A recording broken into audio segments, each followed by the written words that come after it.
دیکھ لے. اگر کسی عورت کا، اگر کسی اس زمانے کے کسی نوجوان کا کسی تیز دماغ عورت سے شادی ہو جائے تو کیسے زندگی گزارے گا؟ محمد رسول اللہ کی زندگی حضرت حفصہ کی زندگی کے ساتھ اٹھا کر ان کی ہسٹری کو دیکھ لے. اس لیے کہ حضرت حفصہ بہت زیادہ تیز تھی، بہت زیادہ گرم مزاج کی تھی.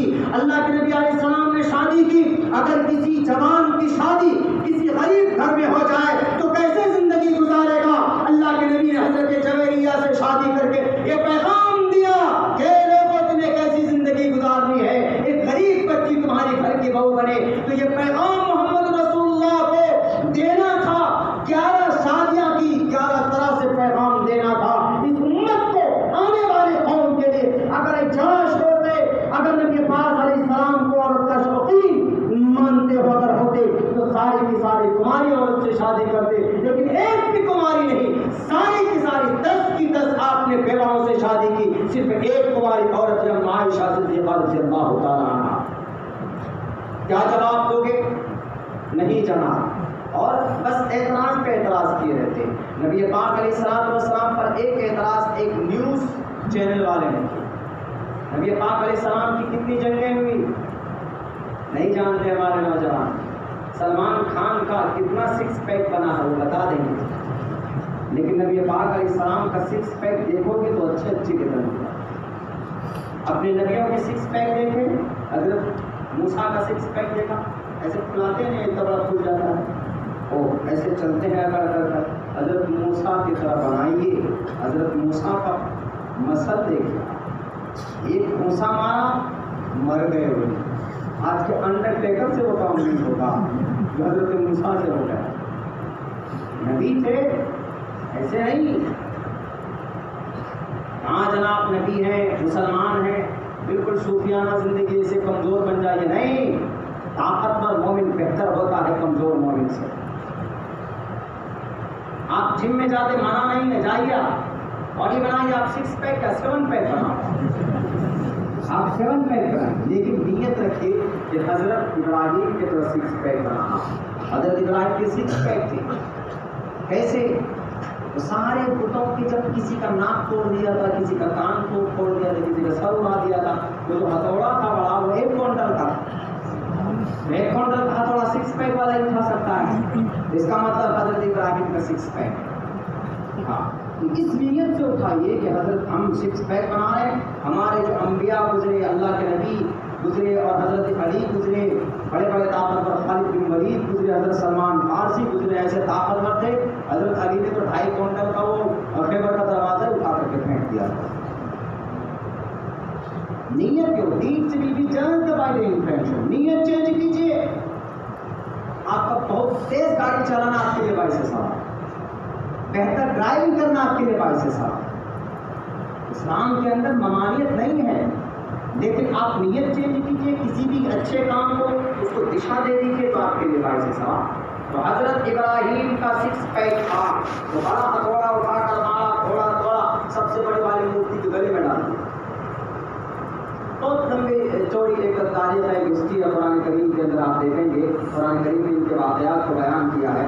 لیکن اگر کرنا ہے، 6 پیک بنانا ہے تو بناؤ اس نیت سے. اللہ کے نبی کے بازوں میں 10,000 جوانوں کی طاقت تھی. حضرت رکانہ ایمان آنے سے پہلے اتنے بڑے، وہ اس وقت کے خلیج تھے. خلیج WWF میں ایک آتا ہے اس کو مارتا ہے تو کچھ نہیں ہوتا، تو وہی تھے.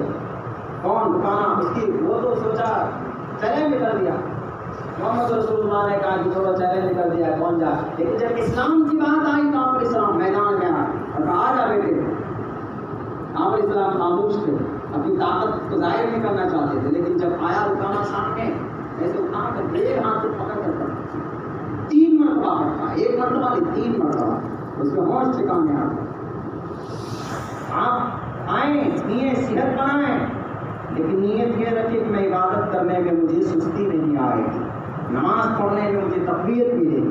کہیں پر کوئی ہمارے دیش پر کوئی قبضہ کرے گا، حملہ کرے گا تو اپنی طاقت کا استعمال کرے گا. اپنے ملک کے لیے، اپنے وطن کے لیے بھی تو لڑنا باعث سے ثواب ہے نا. حضرت موسیٰ نے مارا تھا ترکی کو، فوقتہ موسیٰ فقضى علیہ، وہیں پر ڈھیر ہو گیا تھا، وہ مر گیا وہیں پہ. ایسی طاقت ہونی چاہیے. نبی پاک علیہ السلام کتنی جنگیں لڑے آپ علیہ السلام. 27 غزوات میں شامل ہے۔ اہل حدیث عالم دین کی کتاب ہے الرحیق المختوم۔ مفتی سعید صاحب عالمپوری رحمۃ اللہ علیہ ہمارے شیخ محترم ہے، بخاری ان سے پڑھی ہوئی، وہی کہتے تھے کہ سیرت کے اوپر مضبوط جامع اور معنی کتاب اگر کوئی ہے تو الرحیق المختوم۔ مبارک پوری مولانا صفی الدین شاید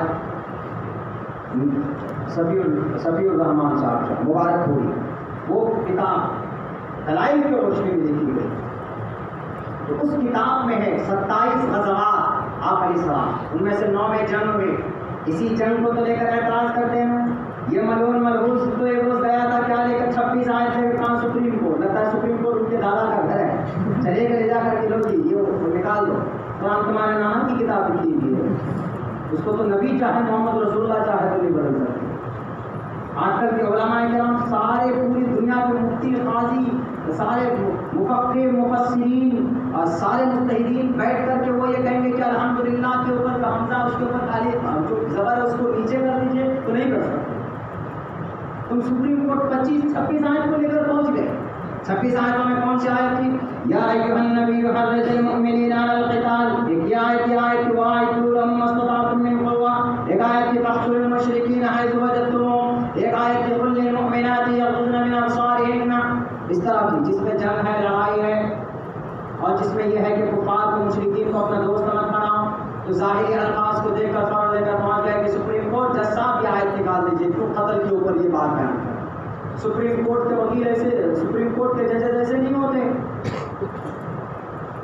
انہوں نے کہا کہ مانسک اعتبار سے تو یہ بیمار ہو گیا ہے، اس کو کچھ نہیں ملا اس کی قرآن کریم کی آیت اٹھا کر لے کے آئے۔ فوراً کہا کہ آپ بکواس کرتے ہو تم، 50,000 روپے جرمانہ دینا پڑے گا۔ 50,000 روپے کا جرمانہ بھی ماتھے پہ تھپا لگا دیا اور کہا کہ آئندہ کبھی آئے تو تمہیں اندر بند کر دیں۔ اب رہی بات یہ، اسی مسئلے کو ایک نیوز اینکر نے اٹھایا، اسی مسئلے کو اٹھایا، کیا کہا؟ انہوں نے کہا کہ نہیں واقعات محمد رسول اللہ جہادی تھے، محمد رسول اللہ طالبانی تھے، محمد رسول اللہ فلاں تھے فلاں تھے فلاں تھے، سارے بکواس۔ ہاں محمد رسول اللہ جنگ میں شریک ہوئے، جنگ بدر میں، جنگ احد میں، غزوہ خندق میں، غزوہ حنین میں، فتح مکہ میں، اس طرح کی جنگیں لڑی گئی، آپ علیہ السلام شریک ہوئے، لیکن کسی بھی جنگ کو اٹھا کر دیکھو مسلمانوں اور میرے ہندو بھائیوں، آپ علیہ السلام نے کسی کے اوپر چڑھائی کرنے کے لیے، کسی کمیونٹی کسی قبیلے پر زبردستی کہ نہیں یہ کمزور ہے تو اس کو لوٹو مارو پیٹو نہیں، بلکہ آپ علیہ السلام جتنے بھی غزوات لڑے ہیں ان کفار کی طرف سے، ان مشرکین کی طرف سے کوئی نہ کوئی ظلم زیادتی ہوئی ہے، تب جا کر آپ علیہ السلام ان کے اس ظلم زیادتی کی نوارن کے لیے، ان کی تردید میں، ان کے رد میں تب محمد رسول اللہ کھڑے ہوئے ہیں جنگ میں، اور جنگ میں بوقت ضرورت جنگ کرنا، مقابلہ کرنا دشمنوں سے، یہ اپنی طاقت کا اور بلکہ وقت کی ضرورت پڑتی۔ اگر ہمارے بھارت کے گالوان گھاٹی میں اگر چائنا اگر گھسے گا 5-6 کلومیٹر سے اگر نہیں نکلے گا تو ابھی قبضہ کیا ہوا ہے، تو ظاہر سی بات ہے کہ ہمارے بھارت کو، ہمارے لا اینڈ آرڈر کو، ہمارے منتریز کو تو ڈیسیزن لینا پڑے گا کہ چائنا کیوں گھس گیا ہمارے بھارت میں۔ اگر آپ ان کو نہیں دکھائیے گا لال پیلی آنکھیں تو وہ تو اور گھستا چلائے گا قبضہ کرتا ہوا چلائے گا، تو اس لیے ان کو بھگانے کے لیے، ان کو ڈرانے کے لیے ہمیں کم سے کم ہوائی ہمارے وہ جو بڑے بڑے لڑاکو ومان ہوتے ہیں وہ ان کو دکھانا پڑے گا، یا ان کو 2 لفظوں میں جواب دینا پڑے گا۔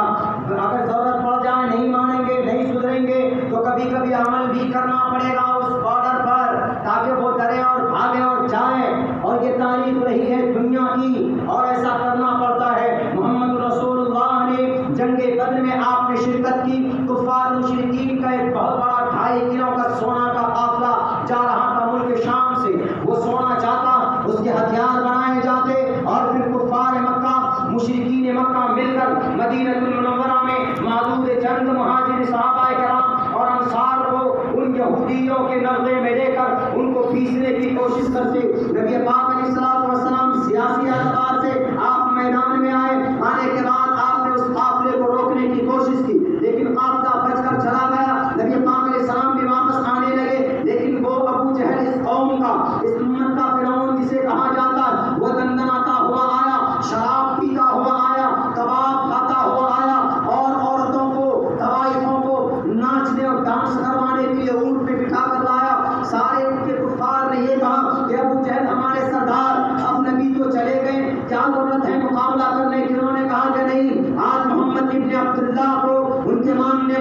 نہیں چھوڑوں گا، سب کا خاتمہ کر دوں گا۔ عقل اور تکبر کی وجہ سے اس نے وہ اڑ گیا، ڈیسیزن لیا کہ میں مقابلہ کروں گا۔ نبی پاک علیہ السلام کو خبر ملتی، آپ علیہ السلام کے کانوں میں خبر پہنچتی ہے تو آپ واپس نہیں، آپ وہاں سے بھاگے نہیں، آپ وہاں سے گئے نہیں، اس لیے کہ محمد رسول اللہ اسٹو گناہ پوشم دیپینتی پر کیا چکولم چدم شروطن چ پراکر مشبہو آشتاچا، کہ محمد پراکر بھی تھے، محمد بزدل نہیں تھے۔ محمد رسول اللہ نے کہا کہ وہ غیر اللہ کو ماننے والوں، غیر اللہ کے ماننے والوں کا اعتماد اتنا مضبوط ہے، اتنا قوی ہے، وہ ہم سے لڑنے کے لیے آئے گا، ہم حق پر ہونے کے باوجود بھی ہم نہیں لڑیں گے۔ نبی پاک علیہ السلام نے فیصلہ بدلا اور آپ علیہ السلام نے بھی وہی خیمہ ڈال دیا اور کہا کہ آؤ ابو جہل، دیکھتے ہیں کہ تمہارے اندر کتنی طاقت تھی۔ میرے بھائیوں، میرے ساتھیوں، محمد رسول اللہ نے پہلی جنگ لڑی کفار مکہ کی ضد پر اڑنے کی وجہ سے، ابو جہل کی ضد پر اڑنے کی وجہ سے، ورنہ محمد واپس جا رہے تھے۔ محمد رسول اللہ نے فیصلہ کر لیا تھا جانے کا، نبی کے اوپر جہاد کا، جنگ کا، یا طالبانی کا، یا القاعدہ ہونے کا الزام لگانے والوں، نبی کی پہلی جنگ دیکھو، نبی پاک علیہ السلام نے معاف کر دیا تھا کہ جاؤ، ہم تم سے مقابلہ نہیں کرنا چاہتے، لیکن ابو جہل کو مزہ چکھنا تھا۔ ابو جہل کی ضد کی وجہ سے آپ علیہ السلام نے اپنی تلوار میان سے باہر نکالی۔ آپ علیہ السلام نے صحابہ کو کہا لگاؤ لائن، کھڑے ہو جاؤ، آج اس کو بتانا پڑے گا۔ اس سے یہ میسج ملتا ہے کہ آج اگر آپ کی شریعت پر کوئی الغار کرتا ہے، اگر آپ کی پورا کی مسجد پر کوئی حملہ کرتا ہے، آپ کی مسجدوں کو کوئی شہید کرتا ہے، تو بھارت کے سنویدھان میں آپ کو پروٹیسٹ کرنے کا، اپنے ملک کو بچانے کے لیے، اپنے سنویدھان کو بچانے کے لیے، اپنے مسجد مدرسوں کو بچانے کے لیے، اپنے علماء کرام کی گرفتاری کو روکنے کے لیے آپ کو قانون کو سامنے رکھ کر قانونی لڑائی لڑنے کے لیے میدان میں آنا چاہیے۔ بزدل بن کر گھروں میں نہیں بیٹھنا چاہیے۔ صرف مسجد سے یا صرف تقاریر سے کام نہیں چلے گا، بلکہ عملی اعتبار سے میں ٹیم تیار کرنی پڑے گی ان باطل طاقتوں کے مقابلے کے لیے۔ آج ہمارے پاس لائر نہیں، آج ہمارے پاس سول سروسز میں ہمارے پاس ہمارے بچے ٹی ایم نہیں بن پاتے، ہمارے بچے ایس ڈی ایم نہیں بن پاتے، ہمارے بچے ایس پی نہیں بن پاتے، ہمارے بچے ڈی ایس پی نہیں بن پاتے، ہمارے پاس ڈاکٹرز نہیں، ہمارے پاس سائنٹیفک کوئی ویگیانک، کوئی سائنس مین نہیں ہمارے پاس۔ آخر کیا ہو گیا ہے میرے مسلم بھائیوں؟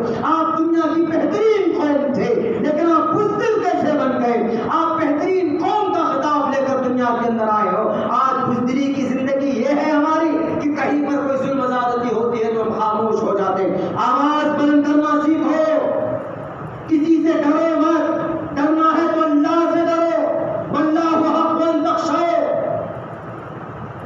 ہزاروں مرتبہ ہمیں دھمکایا جاتا ہے، ہمارے لوکل نیتاؤں کے ذریعے سے مجھے ٹرول کیا جاتا ہے، ایف آئی آر کروائے جاتے، آپ کے اس بھائی کو ابھی تک اللہ تبارک و تعالیٰ نے حفاظت کر کے رکھا ہوا۔ یا ایھا الذین آمنوا ان تنصروا اللہ ینصرکم ویثبت اقدامکم۔ میں نے کہا کہ میں بولوں گا، میں سنویدھان کو بولوں گا، میں بھارت کے اتہاس کو بولوں گا، میں نبی کی سیرت کو بولوں گا، میں مصلحت نام کی کوئی چیز نہیں جانتا، اس لیے کہ بولنا پڑے گا۔ آج کی تاریخ میں نہیں بولیں گے تو ہماری اتہاس بدل کر رکھ دی جائے گی، ہماری تاریخ مٹا کر رکھ دی جائے گی۔ بولنا پاپ نہیں ہے، بولنا جرم نہیں ہے، بول سکتے ہو۔ فریڈم آف اسپیچ کا کیا مطلب ہے؟ فریڈم آف تھاٹ کا کیا مطلب ہے؟ فریڈم آف لیبرٹی کا کیا مطلب ہے؟ فریڈم آف بیسیکلی آپ کی جو فنڈامنٹل رائٹس ہیں اس کا کیا مطلب رہ جائے گا؟ کب استعمال ہوں گے یہ؟ ہمیں اور آپ کو استعمال کرنا پڑے گا۔ ابو جہل کا مقابلہ کون کیا؟ نوجوانوں، دو معصوم بچہ، ایک کا نام معاذ بن عمر اور دوسرے کا نام محفوظ بن افرا۔ ایک کی عمر تھی 13 سال، ایک کی عمر تھی 14 سال۔ چھوٹے بچے جا کر کفار مکہ کے سرغنہ ابو جہل کا سر قلم کرتا ہے۔ سر قلم تو عبداللہ کے پاس عبداللہ کے مسعود نے کیا تھا، لیکن گھوڑے سے نیچے اتار کر گھسیٹ گھسیٹ کر اگر کسی نے مارا تھا تو یہ معصوم دونوں بچوں نے مارا تھا۔ آج ہمارے معصوم بچے وہ پب جی گیم میں، فری فائر گیم میں، وہ پے ٹی ایم میں اسکیم کھیلتے ہیں۔ ابھی اتر پردیش میں جو پروگرام ہو اس میں ہم کو کہا کہ مولانا ہمارے جو نوجوان بچے 10 بیٹھ جائیں گے ایک جگہ، پے ٹی ایم کھیلتے ہیں۔ ہم نے کہا کہ گیم تو سمجھ میں آتا، پے ٹی ایم کیسے کھیلتے ہیں جی؟ انہوں نے کہا کہ پے ٹی ایم ایسے کھیلتے ہیں کہ 10 اسکین کریں گے، 10 روپے ایک دوسرے کو اسکین کریں گے، یعنی ایک آدمی کا 10 اسکین ہونا چاہیے، 10 جگہ ٹرانسفر ہونی چاہیے 10 اکاؤنٹ میں، تو اس کو 40 روپے کیش بیک ملتے ہیں۔ 40 روپے کمانے کے لیے 1 گھنٹہ ختم۔ یہ ایسا زمانہ آ گیا۔ کبھی ہمارے بچوں کو پوچھیے کہ تم قرآن پڑھنا جانتے ہو؟ نہیں جانتے۔ نبی کون ہے جانتے ہو؟ نہیں جانتے۔ میرے پیارے نوجوان ساتھیوں، میں نہیں کہتا ہوں آپ لوگوں کو کہ آپ موبائل استعمال مت کیجیے، آپ کیجیے، فیس بک پہ استعمال کیجیے، واٹس ایپ بھی کیجیے، سب کچھ کیجیے۔ میرا فیس بک ہے ہی نہیں، ہم چلانا ہی نہیں جانتے۔ مجھے لوڈو ہوتا ہے، لوڈو ہم کو آج تک کھیلنا نہیں آتا۔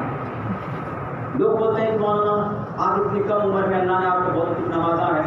میرے اندر بھائی میں اپنی تعریف بیان نہیں کر رہا ہوں، مجھے اور دوسری چیزوں کا شوق ہی نہیں ہے۔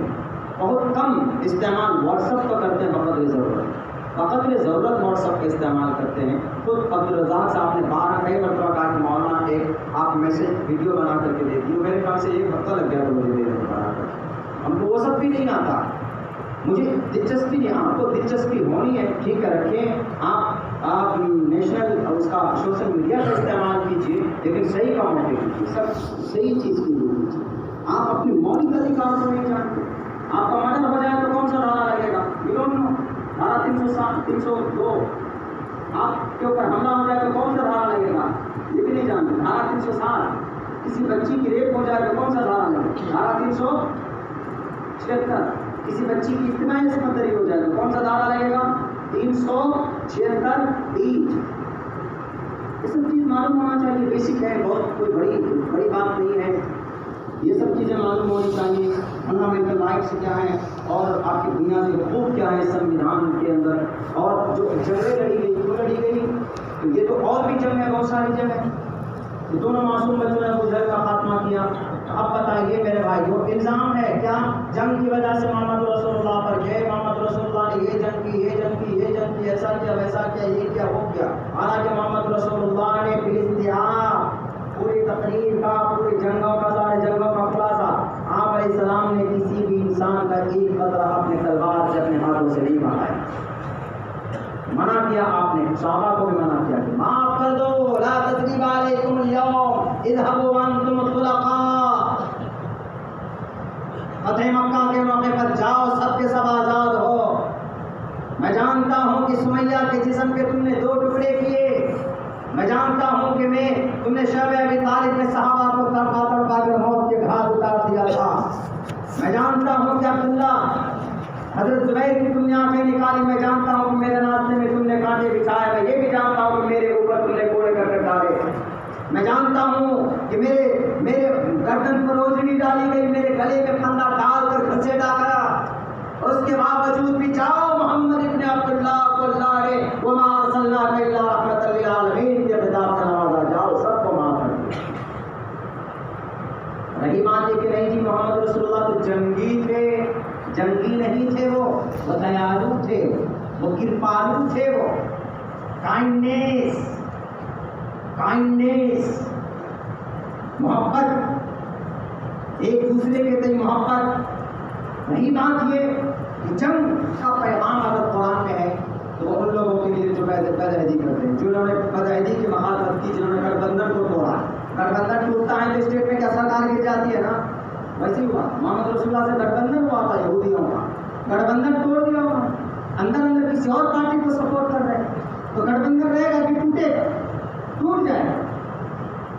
نہیں چاہیے مجھے تمہارے ساتھ، تم جھوٹے، تم فلاں کے ساتھ ملے، تم اس پارٹی کے ساتھ ملے، اس پارٹی کے ساتھ ملے، آج تم فوراً ہاتھ کھینچ لیں تو محمد رسول اللہ نے ایسے کیا، اور پھر اس کے اوپر سرکش کہ محمد رسول اللہ کے اوپر سے پتھر مارنے کی کوشش کی جا رہی ہے، محمد رسول اللہ کو توڑنے کی کوشش کی جا رہی ہے، تو آپ علیہ الصلوۃ والسلام نے کہا اچھا نہیں ماننا گے، تب جا کر محمد رسول اللہ نے چڑھائی کی۔ اور رہی بات یہ کہ قرآن میں تو بہت بعد میں جنگ کا تذکرہ ہے، پہلی سورت کے الحمدللہ رب العالمین الرحمن الرحیم مالک یوم الدین ایاک نعبد و ایاک نستعین، کہیں پر جنگ کا تذکرہ ہے نہیں ہے۔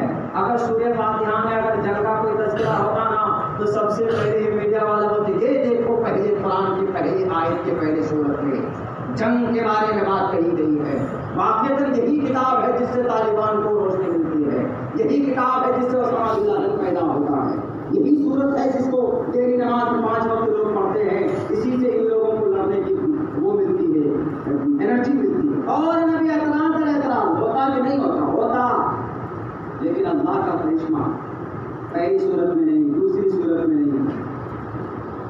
اعتراض کرتے ہیں ان کی کتاب کا جو لوگ سب نہیں ہمارے برادران وطن کی کتاب ہے جن بھگوت گیتا اس کتاب کے پہلے ادھیائے کا پہلا منتر میں نے پڑھا تھا دھرم چھیترے کروکشیترے سمویتا یوتسوا مامکا پانڈوا چیکم کروت سنجیا مہابھارت ہوا مہابھارت ایک جنگ ہے پہلے شریمد بھگوت گیتا کی پہلی سورت کی پہلی آیت سمجھانے کے لیے بول رہا ہوں ورنہ پہلے ادھیائے کا پہلا منتر ہے پہلی سورت کی پہلی آیت کی پہلے ادھیائے کا پہلا منتر جو ہے وہ جنگ کے اوپر ہے دھرم چھیترے کروکشیتر بیٹل فیلڈ دھرم چھیترے کروکشیترے سمویتا یوتسوا مامکا پانڈوا چیکم کروت سنجیا ہم کو اب سے پہلے یہ چیزیں معلوم نہیں تھی لیکن جب بہت زیادہ اعتراض ہوا تو ہم نے کہا کہ بھائی پھر کیا فائدہ اس نالج کا سنسکرت کے نالج کا تو سنسکرت لینگویج ہم نے باضابطہ اس کے اوپر ہم نے ریسرچ کیا ہم نے پڑھا ہے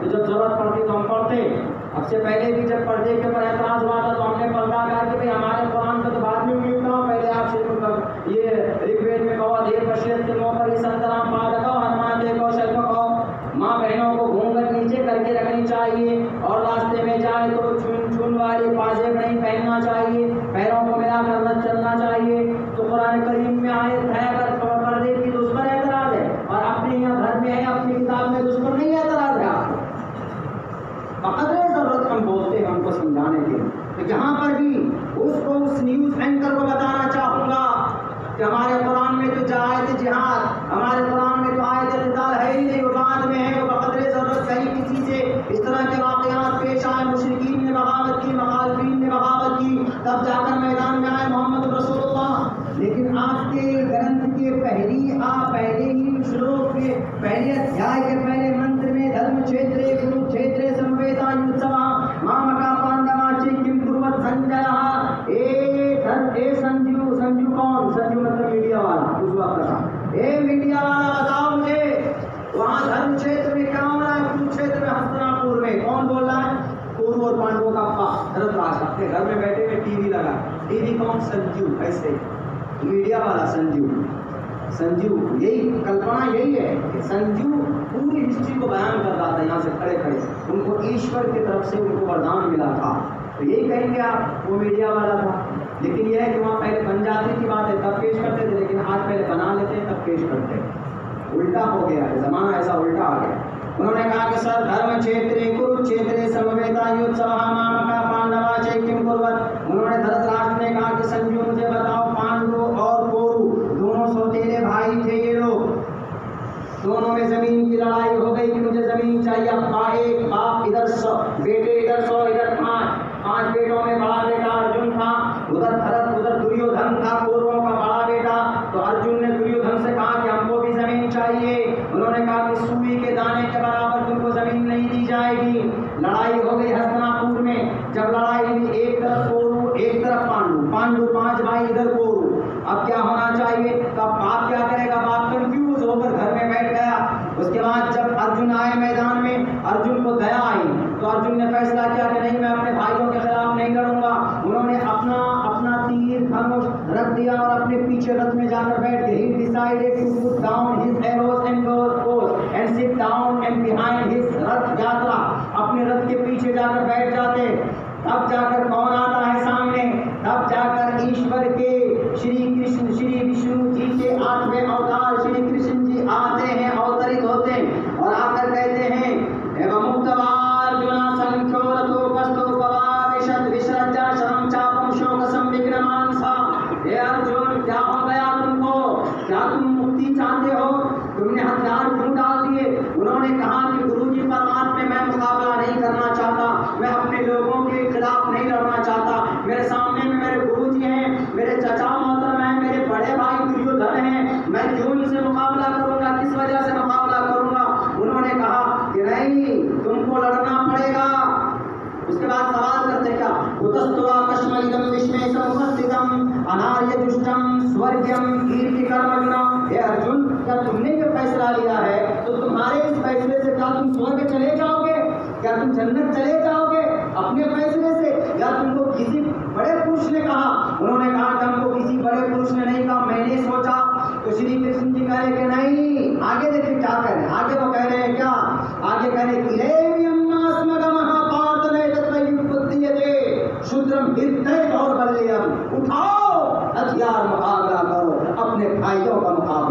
یہ اطہری ہیں. کون کہہ رہے؟ خدا کہہ رہے. ہمارے ہندو بھائیوں کے عقیدے کے تعلق سے ان کا خدا کہہ رہے اٹھاؤ اور مقابلہ کرو. اگر شریمد بھگوت گیتا میں کرشن جی کہتے ہیں پانڈووں کو کہ مقابلہ کرو، تو قرآن میں اگر اللہ محمد رسول اللہ کو کہا تو ان کے پیٹ میں کیوں درد ہوتا؟ ما کان یا ایھا النبی حرض المؤمنین علی القتال. اٹھاؤ لوگوں کو مقابلے کے لیے. گھر میں آپ کی بیٹی کی عزت لوٹ لے، کیا خاموش رہیں گے؟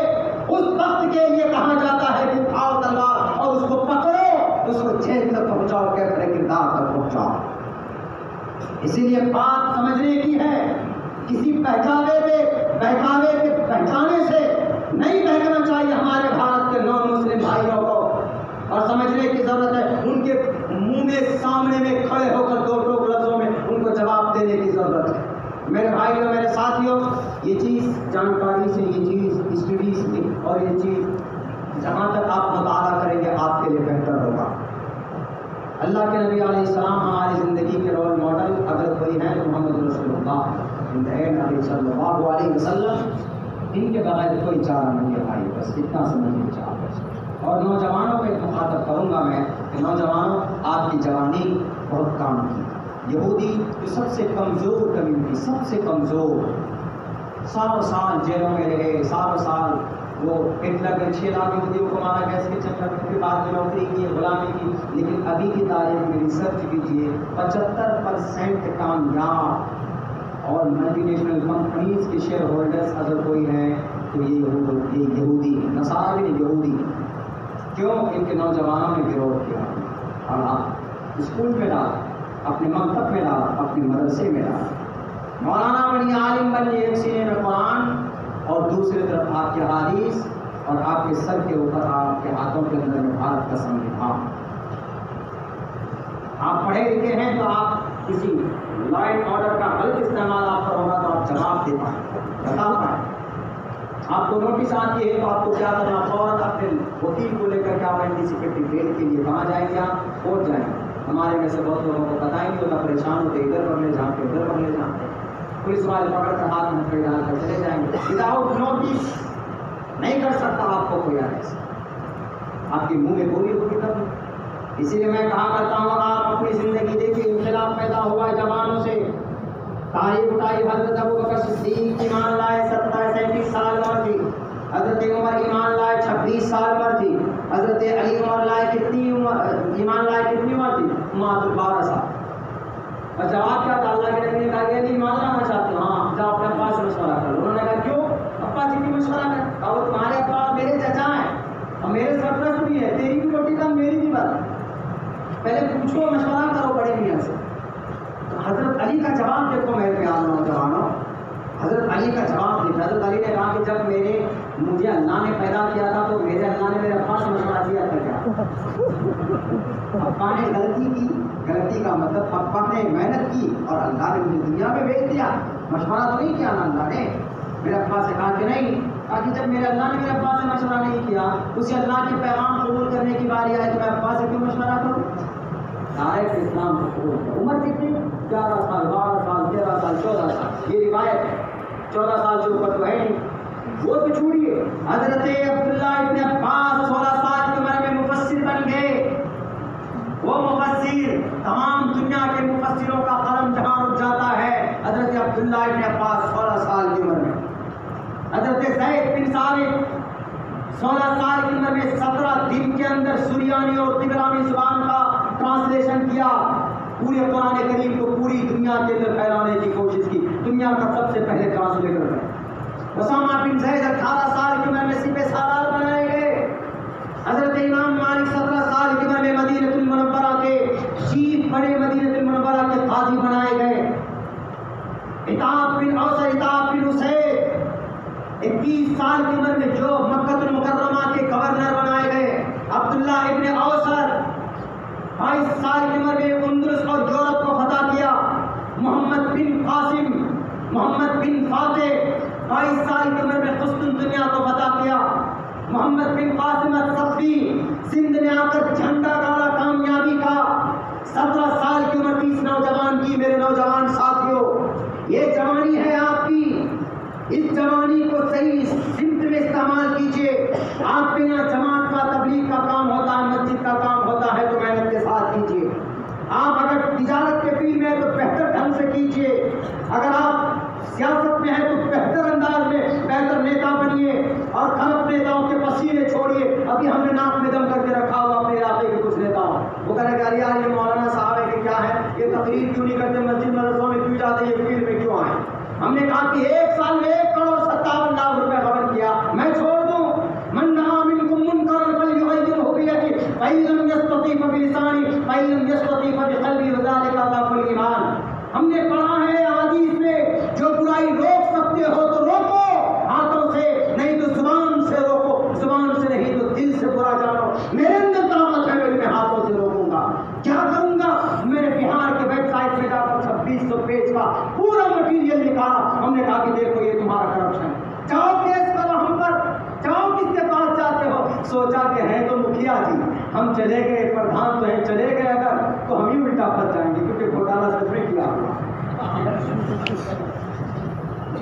سیاست کرتے ہیں کہ ایمانداری, لوگوں کی خدمت کی نیت سے سیاست کیجیے. منع نہیں ہے سیاست میں آنا, خدمت کا جذبہ رکھیے. سوشل کام کرتے ہیں. کووڈ-19 میں بہت سارے لوگوں نے بہت سارے کامیں کی. آپ کے علاقے میں, آپ کے شہر نرمل کے اندر بھی بہت سارے لوگوں نے, جو خصوصاً ہمارے بھائی عبدالرزاق نے بھی اس میں تعاون دیا. یہ ہیومنٹی ہے.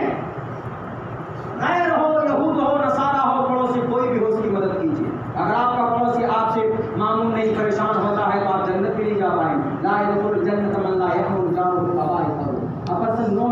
A person will not enter the paradise whoever is not safe from his cruelties. جس کا پڑوسی اس کے ظلم سے معمول نہ ہو, وہ بندہ جنت نہیں جائے. اگر ہندو ہے تو اس کو بھی امن ہونا چاہیے, آپ کے ذریعے سے مطمئن ہو کہ نہیں ہمارے سامنے ایک مسلمان ہے جو بڑا ایماندار ہے, بڑا رحم و کرم کرنے والا. تو اس لیے اچھے کام کیجیے. نوجوانوں, ذہن میں بیٹھا دو کہ ہمیں حضرت اسامہ بننا, ہمیں حضرت بلال حبشی بننا, ہمیں حضرت خالد بن ولید بننا, ہمیں حضرت علی بننا. اور حضرت علی بننے کے لیے ایسا نہیں کہ آج سے جا کر کے جم میں چھٹ جائیں, 3 گھنٹہ وہی محنت کریں. نہیں, آپ محنت کریں.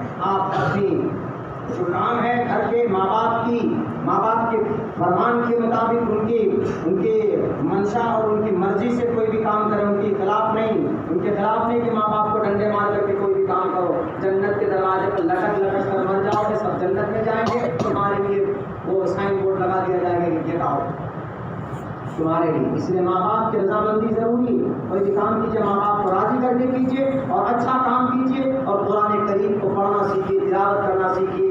جن کی جو ترتیب اپنی زندگی کی بنائیے. انشاءاللہ اگر آپ اس قوم کے اندر اگر اگلے 50 سال کے اندر میں تبدیلی نہیں آئی, ایجوکیشن کو اپنائیے, سول سروسز میں جائیے, دینیات کو, اپنے عقائد کو صحیح کیجیے, مدارس مکاتب کو آپ لوگ امپروو کیجیے, آگے بڑھائیے, محنت کیجیے. تو انشاءاللہ آپ کی یہ جوانی مرنے کے بعد پھر دیکھیے, مر کر چلے جائیں گے, لیکن آنے والی نسل کے لیے جو بہتر کام ہو جائے گا وہ قیامت تک زندہ رہے گا, قیامت تک اس کا ثواب آپ کو ملتا رہے گا. ایک 2 منٹ میں واقعہ بتاتا ہوں. میں ہمارے ماں باپ کی بھی ذمہ داری ہے, جو ماں باپ ہیں یہاں پہ, اپنے اولاد کو صحیح رہنمائی کی. ماں باپ کی صحیح رہنمائی کی وجہ سے اولاد آپ کا اسٹرانگ بنتا ہے. مثال میں کسی صحابی کا نہیں دوں گا, کسی اللہ کے ولی کا نہیں دوں گا. آپ کے علاقے, آپ کے پڑوسی کے اندر ابھی 20 نومبر 1750 میں ایک شیر پیدا ہوا, بھول گئے ہم ان کی ہسٹری, ان کی تاریخ کے اوپر میرا ایک پروگرام منٹھا میں تھا, یہیں پہ مہاراشٹر میں. شیر ہندوستان فتح علی خان سلطان ٹیپو سلطان. طاقت دینداری کہاں سے آئی؟ اس کی باپ کی وجہ سے.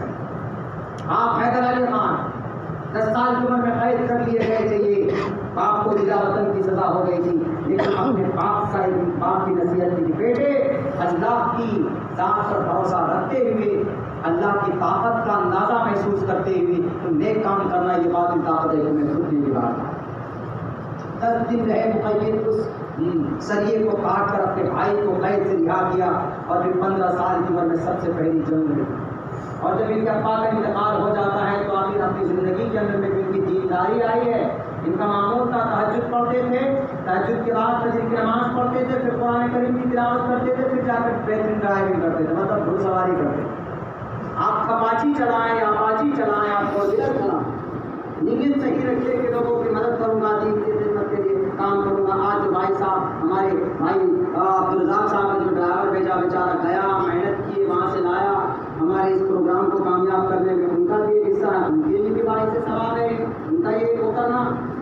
یہ سب چیزیں ہوتی ہیں کرنے کی. وہی ٹیپو سلطان ڈیلی 1 گھنٹہ تک اپنے گھوڑے طاؤس پر بیٹھ کر مقابلہ کرتے تھے اور پریکٹس کرتے تھے مقابلے کے لیے. اور شیر جو ہی نہیں کہا گیا اس ڈائلاگ کی وجہ سے، بلکہ شیر کہا گیا ہے ان کو کیوں؟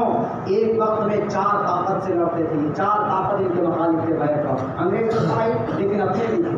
آپ کے قریب کا جو شہر ہے نظام ملکی، یہ بھی ان کے مخالفت میں تھے، یہ حمایتی تھے انگریز کے. اور دوسری طرف نواب محمد علی، یہ بھی حمایتی تھے انگریز کے. اور یہ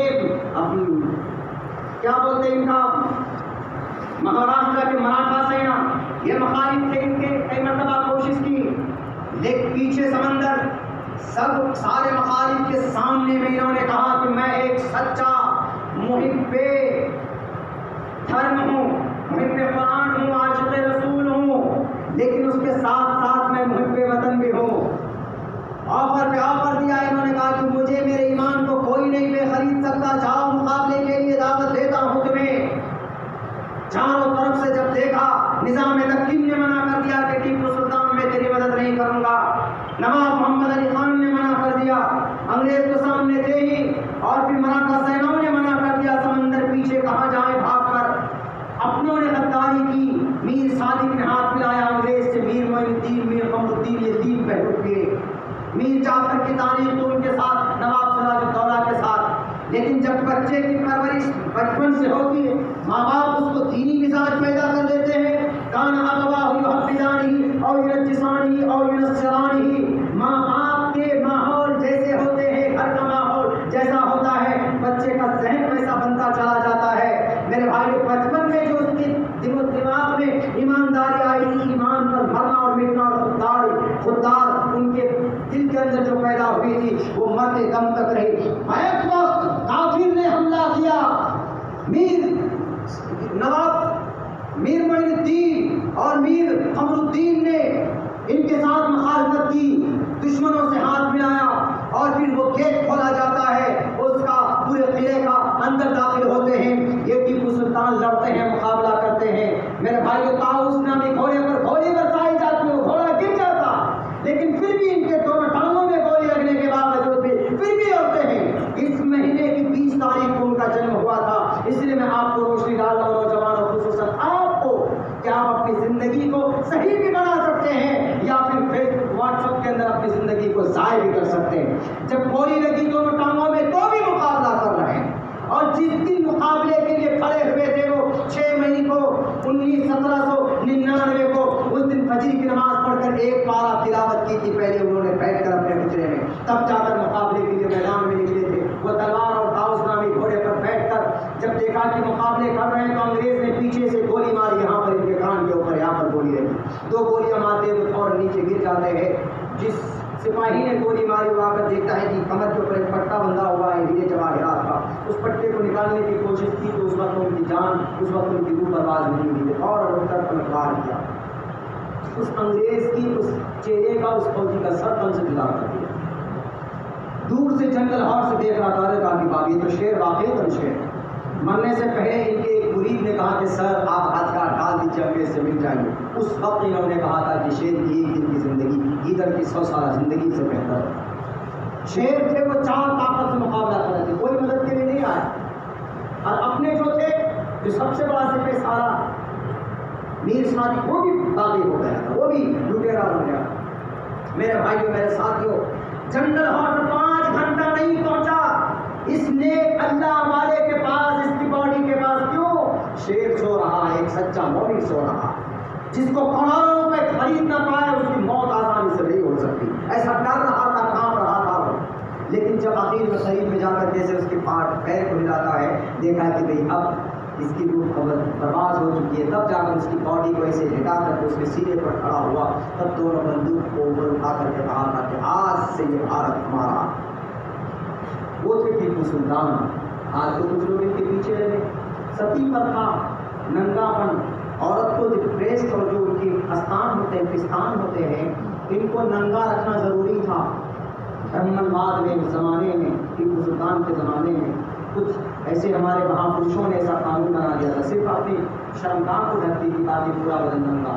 لیکن ٹیپو سلطان نے کہا تھا کہ اس ستی پرتھا کو بند کرو، کوئی عورت بیوہ ہو جائے تو دوبارہ شادی نہیں کر سکتی، لیکن ٹیپو سلطان نے کہا کہ یہ بھی نہیں چلے گا، کوئی عورت بیوہ ہو جائے، اس کا شوہر مر جائے، اس کو اگنی میں جل کر بھسم ہونا پڑتا تھا، ٹیپو سلطان نے کہا یہ بھی بند کرو۔ اس بندے کا کردار اور کیریکٹر تھا۔ میرے بھائیوں، وقت بہت ہو چکا ہے، بہت ساری باتیں اور بھی کہنی تھی، لیکن انشاءاللہ آئندہ کے لیے اگر مقدر میں ہے، نصیب میں ہے تو میں پھر آؤں گا، اور بہت ساری باتیں ہمیں اتہاس کے تعلق سے بھی بتانی تھی، تو بس ابھی تو صرف اتنی بات ہوئی۔ وسیم رضوی کا کیا وہ چرچا سامنے آ گیا، بتانا ضروری ہے اس کو، تاکہ ہمارے نوجوان جن کے دل و دماغ میں کنفیوژن ہے وہ دور ہو جائے، اس کے بارے میں سیدھا عقیدہ ہے کہ وہ مشرک ہے، وہ کافر ہے۔ جو بھی باتیں کہی گئی سنی گئی ہے، اللہ سے دعا کرتا ہوں کہ اللہ تبارک و تعالیٰ کہنے سننے سے زیادہ ہم تمام مسلمانوں کو اس پر عمل کی توفیق عطا فرمائے۔ میں نے منتر سنتر پڑھنا ہے، چلے درود شریف پڑھیں۔ اللہم صل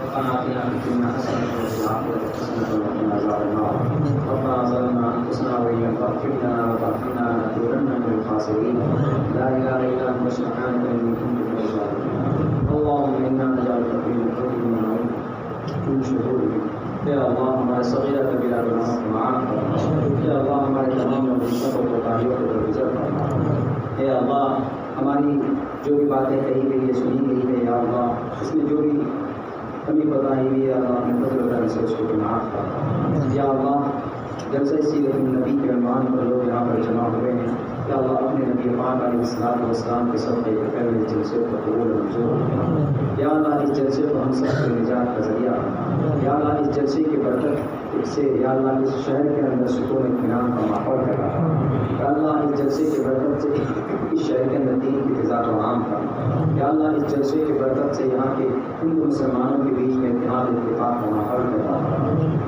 یا اللہ آج پوری دنیا میں امت مسلمہ ذلیل و رسوا ہو رہی ہے، یا اللہ آپ نے کہا وان کو بلا لو، اس کے باوجود بھی ہم ذلت اور خوار کی زندگی گزار رہے ہیں، یا اللہ اس میں کوئی شک نہیں ہے کہ ہمارے اعمال بد کا نتیجہ ہے کہ آج ہم رسوا اور ذلیل ہو رہے ہیں، یا اللہ آج نبی کے صدقے میں یا اللہ گزارش کرتے ہیں، دعا کرتے ہیں کہ ہمارے تمام ان گناہوں سے ہم معافی کا اعلان کرتے ہیں، ہماری توبہ کو قبول فرمانا، یا اللہ اس مبارک مجلس میں اللہ تمہاری توبہ کو قبول فرما، یا اللہ ہمیں عزت و آبرو ہمارے ساتھ تمام امت مسلمہ کے ساتھ رحم و کرم کا معاملہ فرما، یا اللہ ہمارے مدارس کی حفاظت فرما، مکاتب کی حفاظت فرما، یا اللہ خانقاہ کی حفاظت فرما، یا اللہ علماء کرام کی عزت و آبرو کی حفاظت فرما، یا اللہ خصوصاً مولانا کلیم صاحب، مفتی جہانگیر صاحب، محمد وطن صاحب، مفتی عبدالسمیع صاحب اور دیگر اکابرین علماء کرام کو جیل کے سلاخوں کے اندر ڈالا گیا، یا اللہ معصوم ہے وہ، یا اللہ ان کے رہائی کے اسباب پیدا کرنا، یا اللہ امت مسلمہ کی عزت و آبرو کی حفاظت کرنا، یا اللہ آج تریپورہ میں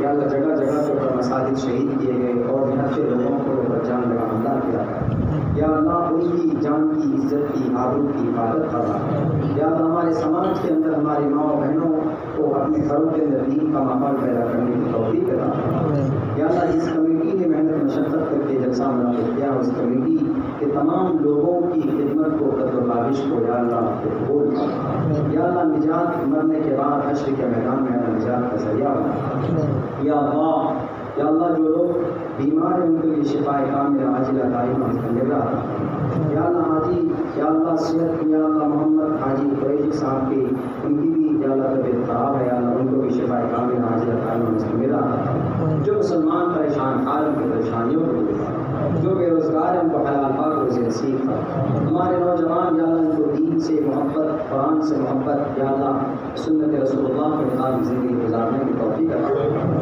یا اللہ ایک دوسرے کی مدد کرنے کی یا اللہ دل کے اندر یا اللہ داعیہ پیدا فرما، یا اللہ دین کی شریعت کی بقا کے لیے جہاں پر بھی جو کام ہو یا اللہ دل جمیع کے ساتھ یا اللہ خلوص و اخلاص کے ساتھ کرنے کی توفیق عطا فرما،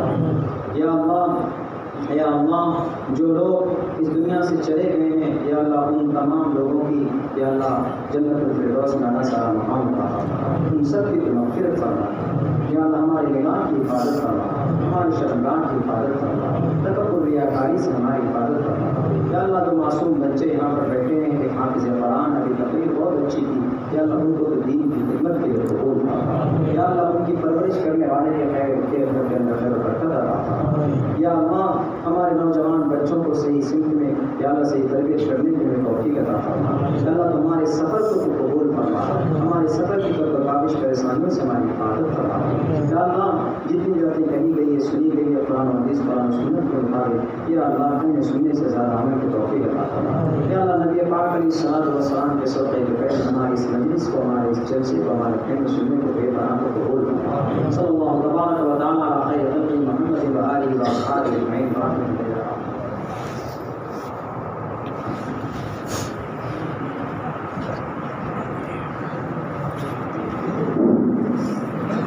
ہم تمام احباب کا فرداً شکریہ ادا کرتے ہیں کہ آپ حضرات دور دراز سے تشریف لائے، اللہ تعالیٰ آپ کے آنے کو قبول فرمائے۔ آپ احباب سے گزارش ہے بھی تھوڑا دور ہو جائیں، نکلنا ہے کیونکہ دور جانا ہے، جگہ دے دیں، مسافر کا ماحول نہ بنائیں، جگہ دینے میں دور ہٹ جائیے بھی تھوڑا سا، جگہ دے دیں۔ دیکھیے اس طرح تکلیف دینا بھی ہمارے لیے صحیح نہیں ہے۔ آپ احباب سے گزارش ہے صرف دیدار کر لیجیے، ہمارے لیے کافی ہے۔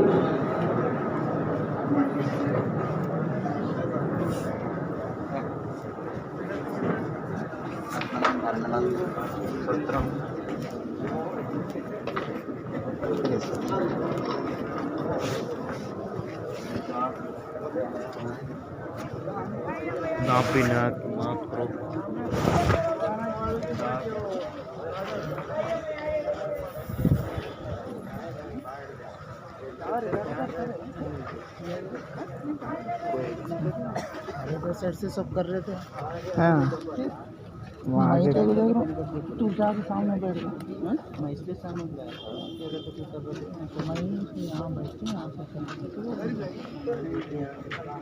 میں آڈیو کراؤں، میں آڈیو کرا ان کا بیان لے لا۔